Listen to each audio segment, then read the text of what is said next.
MGF Custom/Reviews.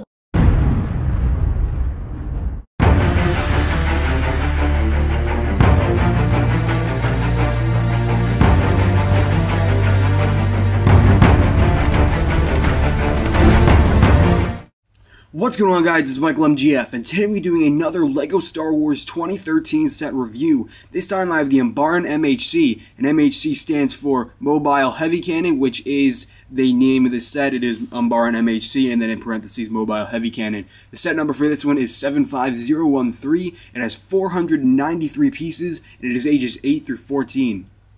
Now, I believe it was episode 11 of Star Wars The Clone Wars Season 4, which was the second installment to the Umbaran story arc out of the 4, and that is the episode, I think, where this vehicle was, basically, where it caused an absolute tremendous amount of casualties on the 501st Legion. And if I am mistaken, please do correct me in the comments below.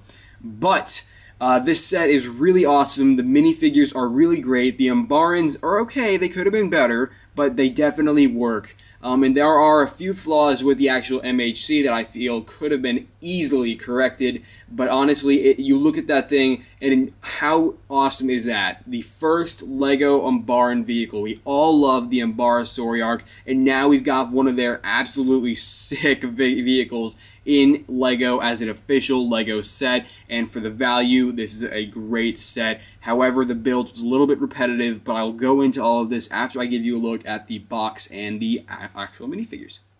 Sup? The box is a rather expected size considering the price value, and here's the box compared to a LEGO minifigure. It is a pretty decently sized box. Now, you do have the actual specs on the side here on the left, and then you have the box art, which is just really fantastic. And you see that road right there, and that is the actual road to the capital of Umbaran. And I love how all these sets are basically, like, for the box arts are taking place there, as it looks really, really great. And you can see Ahsoka and the 212th Trooper obviously coming in, and you can see the box here, which does show off all 4 of the new minifigures.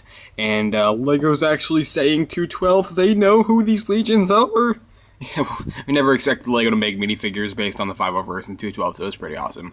But anyway, and then you see the actual advertisement for that, which basically says includes 4 new and hard-to-find minifigures, yada yada yada. And then the top of the box here, we have a actual size reference featuring the Umbaran soldier, and then we have the top of the box here, which shows the top of the box. We have the rest of the minifigures there, some extra languages here, some more languages on this side, along with the box art once again. And then on the opposite side, we have even more languages, so you can see there. And then the bottom of the box, we have the box art once again, along with a LEGO Club advertisement and some licensing. Then the back of the box, we have all of the features that I'm going to give you guys a look at. And then we have some action shots here showing the sets and the minifigures in action on the planet of Umbaran, with which this set was inspired off of the the Umbaran story arc.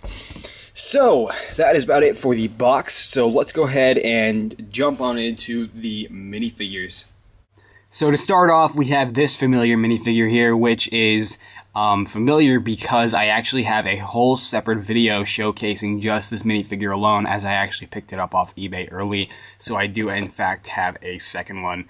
But anyway, the overall just printing and coloration of this brand new Ahsoka is just really fantastic. When we saw all these new outfits introduced back in Season 3, Episode 10, we all got excited because they all look so amazing. And finally, LEGO has caught up, and they've upgraded all 3 of our favorite Clone Wars Jedi, including Ahsoka now. So, she does feature 2 green lightsabers. However, one is a little inaccurate lengthwise. This lightsaber here, in fact, should have a shorter blade, because she does use the lightsaber method of Jar Kai, and honestly, this is just 2 lightsabers like Asajj Ventress. It's not exactly Jar Kai. But she does have 2 green lightsabers, which is pretty cool. So you can see that there. Let's go ahead and get them out of the way so I can give you a look at all the details and printing of this minifigure. So as you can see, her my gosh, her actual headpiece is just really nicely printed. You've got all kinds of green on the front here, all of the blue striping, and then that continues on the top, of course. This is the standard Ahsoka headpiece that we've gotten since 2008. I kind of feel like LEGO should have maybe extended her tails a little bit because she has grown, and so has her actual head piece, and honestly I feel like LEGO didn't actually demonstrate that properly, but anyway, it's okay. Moving on, we have the actual aggressive facial expression.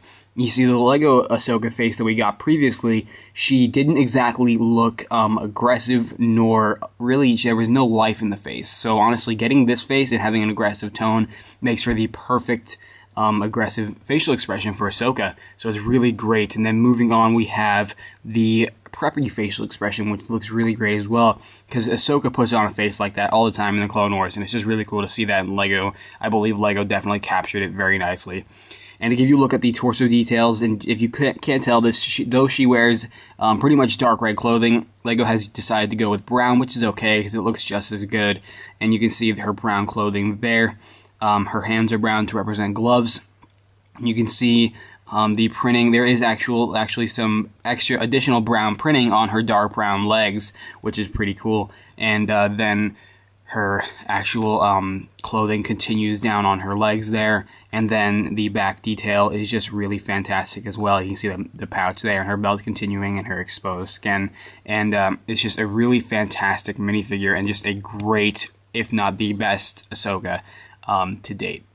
And now we have the highly anticipated 212th Battalion Clone Trooper, and these guys were introduced in Episode 3 in 2004, so honestly, it's really awesome to see these guys in a LEGO set finally. These are Obi-Wan's pretty much official clone troopers, as he does lead the 212th Attack Battalion. So, and I myself, over my YouTube experience, have made these guys numerous times. As a matter of fact, I have custom variations of these guys. So, to see them in LEGO is just really gratifying.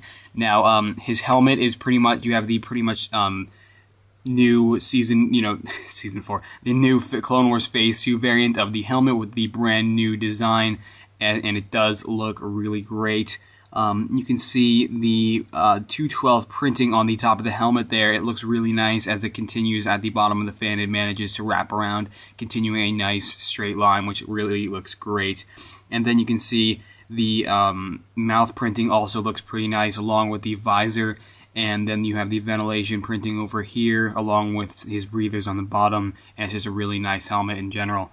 Now, his he does have a standard Clone Trooper head, so not much to go over there. His torso is really nice, as it does have the brand new Clone Wars Clone Trooper template that LEGO has been using with this new line. And then you can see all the 212 designs printed on that as well. And then you have his basically yellow arms, along with the back printing on there. This is the the new Phase 2 design that LEGO has been using just now with the 212 designs on it. And then you can see his legs are also printed very nicely, nice quality there, no misprints. It just looks really clean and really nice. And you can see it does also have the 212 designs on it as well. And what's really awesome is just how accurate all this is, as it is represented in LEGO, and he does feature a long rifle rather than your standard one. And there's one problem with this. The coloration is way off. This guy should be a rather orange, just a straight up orange. LEGO has decided to make it about the lightest orange you can get, nearly yellow, and it looks a little weird, but other than that, it's just a great 212 Trooper. Now we have the first ever Umbaran minifigure, and when the Umbaran story arc was going on in the Clone Wars, we were all enjoying it, even though the Clone Troopers weren't actually battling droids, because the Umbarans just posed as a really threatening, intimidating, and just overall really alien enemy, and it was just really cool to see them, and now in LEGO. And as you can see, LEGO did not do the greatest job. The overall color should not be dark bluish gray. It should be just a straight up dark blue rather than gray. And then of course you have all the white, which is necessary. The white is all accurate. And, the white on his chest and arms. And you can see LEGO actually did put that dark blue on the chest, but why didn't they continue that on the rest of the minifigure, as that is the accurate color? Now, the blaster is rather unacceptable. I mean, honestly, LEGO should have put together some sort of design with pieces. I mean, they're more than capable, because honestly, their guns do not look like that. And I was building an Umbaran mock in early January of this year, and I never for one second considered that I would ever want to use that blaster for the Umbarans, because they are so advanced beyond that. But anyway, you can see the helmet is actually inaccurate, because this is obviously this was introduced in LEGO Minifigure Series 1, blah blah blah blah. That doesn't really matter, but this helmet, it's okay. It's not exactly the Umbaran helmet. It doesn't really match the overall shape of their helmet, but if LEGO wanted to go with this, they could have easily replaced that trans clear visor with a translucent green, because their visors are green and not clear. Now, the head on this guy is actually like a light purple, and that's accurate. The head looks great. The eyebrows, the eyes, everything about that head speaks Umbaran to me, and it looks really great. And however, once you put the helmet on, it's like, say bye-bye to the mouth, which isn't that phenomenal, but you can still see it a little bit, even though half of it's covered. Moving on to the back printing, it is really nice, just honestly a little bit simple, but it's definitely accurate and it works. Now, this is a really decent try at an Umbaran, though obviously it could have been better. I mean, and honestly, it could have looked something like this, which I don't think would have killed LEGO if they included a translucent green visor and perhaps a gas tank. Honestly, obviously, you wouldn't see a gun like that. That's a brick arms gun, but I mean, it just gives you an idea. Now, you do get two of these Umbarans, just so you know. You get two of these guys right there, and both of them can fit inside the MHC. So let's go ahead and take a look at how all of that works. Alright, so as you can see, the minifigures are awesome, even though there are some accuracy issues. However, let's go ahead and move on to the instruction manual and extra pieces with this set. So the instruction manual here is actually a reasonable size. There's only about 30 to 40 pages in it, and it's really, this is a 493 piece set, and there are no second manuals, which is always awesome, because really it's not necessary. But you open this up to the back, you have a LEGO Club advertisement, of course. You have the whole winter line, excluding the actual Umbaran MHC, the Echo Base, along with the Bark Speeder set. And then moving on, we have an advertisement for lego.com/Star Wars. Just knocked over the figures. And then, you know, it's just basically instruction manuals. But what's really annoying about this build, and honestly it's necessary that LEGO had to do this, was that I'd say about half of it is a pretty repetitive build, because you have to basically build 6 legs and 6 feet. And then the rest is just the center and the cannon. So obviously you have half of a repetitive build, and then the other half is okay. But honestly, it was necessary to make this thing look like the vehicle that it is. Now, let's go ahead and take a look at the extra pieces. So, you have a pretty decent amount of extra pieces here, such as an extra antenna, Technic piece, some extra studs, some blue and red cheese slopes, an extra lightsaber hilt for Ahsoka, some blue studs, another visor for the Umbaran, and you get some pretty decent extra pieces, as you can see there. So, now on to the actual set. So right here, let's go ahead and take a look at where all these stickers are in this set. There are a pretty decent amount. You do get a whole sticker pad to put on this thing, but honestly, the coloration that it adds really makes this thing look awesome, really come together.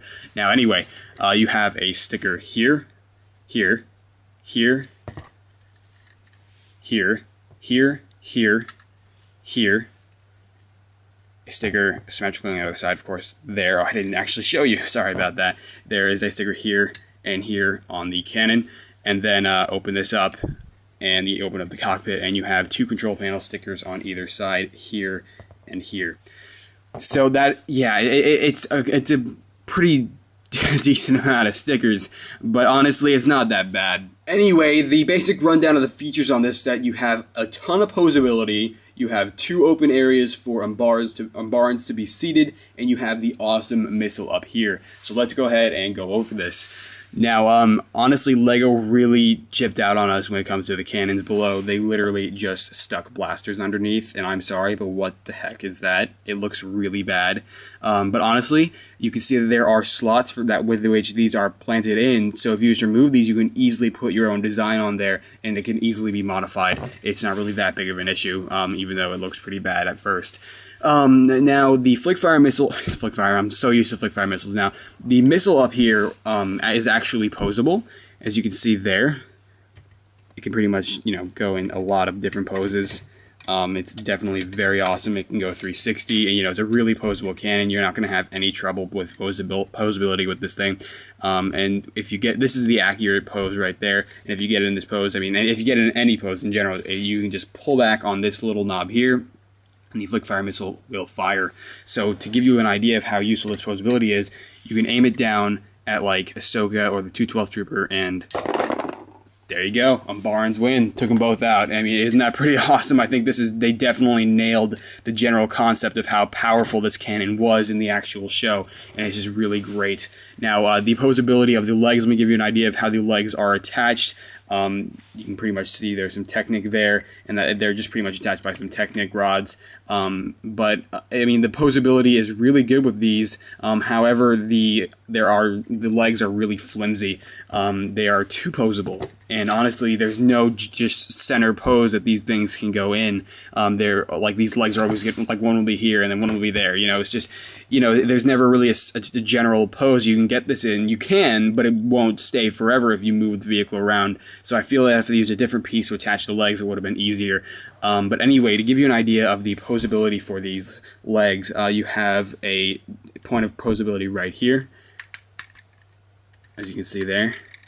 That's about as far as it goes either way. The correct point with which it bends is right there. And then you have another point of articulation on each foot. And that is pretty much the same for this leg, this leg, this leg, and this leg. Now, the middle leg is pretty much the same thing, however, its posability is limited, which is okay. Now, moving on, we have the opening cockpit. And what this does is you basically seat your Umbaran. And to give you a look at the inside, you have a pretty nice cockpit going on here. You have a control panel, and you can actually see the Technic rod back there with which the whole cannon is attached, and it's kind of exposed, but it's alright because you're not really going to pay attention to it. Now, if you get your Umbaran in a seated pose, basically you actually can pull up this flap right here, and then making things easier to put your Umbaran in his cockpit, and then just get him in there, close this up, and then close up the cockpit, and there you go, he's in there. However, it kind of looks like he can't see anything. But I guess it just depends on how you get him in there. Now, moving on, we do have a storage space in the back to seat the other Umbaran, which is always awesome because I hate having minifigures lying around that belong with the vehicle. Now, basically, the cockpit design is the same thing as the front, just obviously without the control panel pieces. And you can once again open up the flap right here, making it easier to put the Umbaran inside. And then you can close it up, and there you go. Both your Umbarans are inside this monster. Now, one problem is that it's a very confined space. So when you open it up and you attempt to pull the Umbaran out, you will have a little bit of a tough time because he is in such a confined space, and it's not really the easiest thing to do. It's not like your average cockpit. You have to like grab his arm and then pull him out that way. Because that's how I had to grab him to get him out. And honestly, it's not that convenient. So not the greatest way to put your minifigure in a cockpit, but I mean, it does work. However, it's not the greatest overall concept of a cockpit seating. So putting him back in there, let's go over the how you can pretty much pose the legs. The legs can pretty much pose any way you want them to, except for the middle ones. I showed you all the points of articulation in all the 4 legs on the front and back. And what's cool is you can get them in a pose like this. I mean, you can get it in a pretty decent pose. So honestly, I guess you can consider that its standard pose, even though that's not accurate. But I mean, it does allow for some storage. Say you want to take this to a Lego convention, just pose the legs like that. It'll be pretty easy to move around. Now, there is quite a tremendous amount of detail on this thing when it comes to sloping, tiles, and angular pieces. It is just a really fantastic build, despite the blasters on the bottom and the difficulty to put the actual Umbarans inside. Now what's cool about this is there is an actual knob down here. This is probably not a cannon. I believe this is actually used to move the top cannon around. So basically you can use it to manipulate the cannon above here. I don't know what the point of that is, but you can do that. And to give you an idea of how that works, you can see that it's just a pretty much Technic rod, and then it's a Technic rod that just runs through the middle that you can control right there. So yeah, that is about it for the features on this set and the overall Umbaran vehicle in general. And if I didn't mention, there is a sticker right there as well. I feel like I forgot that, but if I didn't, there you go. Or if I did, there you go. Anyway, there is no seating for the Clone Trooper or Ahsoka in the vehicle, because obviously this is the Umbaran's vehicle. They're not going to make it friendly to a Jedi or a Clone Trooper. So, but if you do remove the actual Umbarans, then you can actually put them in, of course. But other than that, that is about it for the Umbaran MHC. So let me go ahead and give you guys my recommendations and overall thoughts before I conclude this review. So, what do I think about this set? I think it's great. I think the coloration is great. I think the design is great. And I think the overall concept is great. And the minifigures are also fantastic. However, like I said, there are a few design flaws, such as it being really hard to get your Umbarans in and out of that confined space of the both cockpits. And then you have the blasters underneath the, right here, which are really, really lame. And honestly, like I said, they can be fixed pretty easily if you design your own. And the cannon up here is really great. It definitely works for its purpose. You can aim it really easily, and all the articulation that's in it really works. However, I showed you all the articulation in the legs, and honestly, I feel like it is too much, and that Lego should have limited it a little bit more so that you can keep it in a general pose. So, like, for example, if someone wants to animate with this, why, I would never know, but if they did, then they would have quite a bit of trouble, because these legs move everywhere. But honestly, if you wanted to modify this whole thing, you could definitely fix it. But then you have the minifigures, which are really great. However, the Umbarans are inaccurate. They should not be gray, and there should be more dark blue pieces on them. There is some dark blue, like I said, like I showed on the chest, but that does not continue onto their legs or the general color of their overall torso. And then their helmet is just really cheaped out. Lego should have made a whole new helmet for him. But honestly, Lego has given us so many new parts and so many different and unique figures this line. I think the Umbarans definitely work and serve their purpose. Now, Ahsoka, she's great, perfect upgrade. Definitely love the double-sided face. Her two lightsabers, I wish Lego would have included a shorter lightsaber to demonstrate her lightsaber method of Jar Kai, but then the 12th Trooper is really great as well. The overall concept of him is really great, however, I wish he was a darker color. Anyway, that's about it, guys. I hope you enjoyed the review, and if you did, be sure to leave a like below, and I'd also love to hear your opinion in the comment section below. But other than that, that's about it for this review, guys, and I will see you guys later. Alright. Bye.